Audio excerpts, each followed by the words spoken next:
अफ्रीकी जंगल की खौफनाक रात। अफ्रीका के दिल में एक ऐसा जंगल है जहां दिन के वक्त भी रोशनी कम ही पहुंचती है। दरख्त इतने ऊंचे कि आसमान छिप जाता है और घास इतनी घुनी कि किसी का वजूद भी छप सकता है।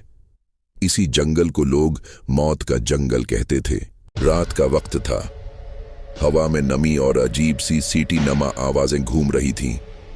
एक कबीले का शिकारी काबू अपने दोस्तों के साथ शिकार की तलाश में इस जंगल में दाखिल हुआ। उनके हाथों में मुशालें थीं, लेकिन हर कदम पर लगता था जैसे अंधेरे में हजारों आंखें उन्हें देख रही हों। अचानक झाड़ियों में हरकत हुई। सब खामोश हो गए।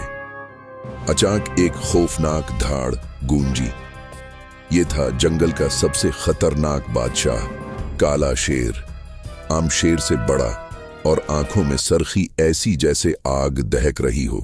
काबू और उसके दोस्तों ने भागने की कोशिश की, लेकिन जंगल की काली घास और कांटे उनके पांव रोकने लगे। शेर झपटा और एक शिकारी को जमीन पर गिरा दिया। बाकी शिकारियों ने नेज़े फेंके, लेकिन शेर पर कोई असर न हुआ।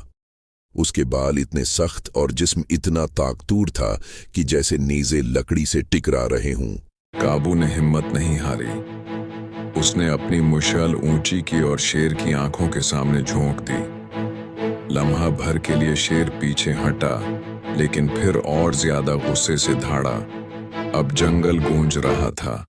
परिंदे उड़ गए, बंदर दरख्तों पर शोर करने लगे और सन्नाटे में बस शेर की धाड़ सुनाई दे रही थी। काबू जानता था कि अगर वो डरे तो मौत यकीनी है।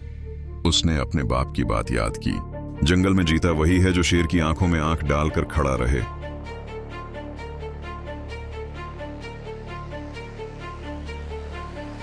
काबू ने शेर का मुकाबला किया। जब शेर दोबारा झपटा तो काबू ने अपनी नेजा उसके सीने में घुनप दिया। जमीन लरज गई। शेर की धाड़ आखिरी बार गूंजी और फिर वो अंधेरे में गिर गया। जंगल फिर से खामोश हो गया, लेकिन कबीले में आज तक कहा जाता है कि इस रात काबू ने सिर्फ शेर को नहीं मारा, बल्कि मौत के खौफ को भी शिकस्त दी। वीडियो अच्छी लगे तो हमारे चैनल को सब्सक्राइब, लाइक एंड कमेंट्स लाजिम करें।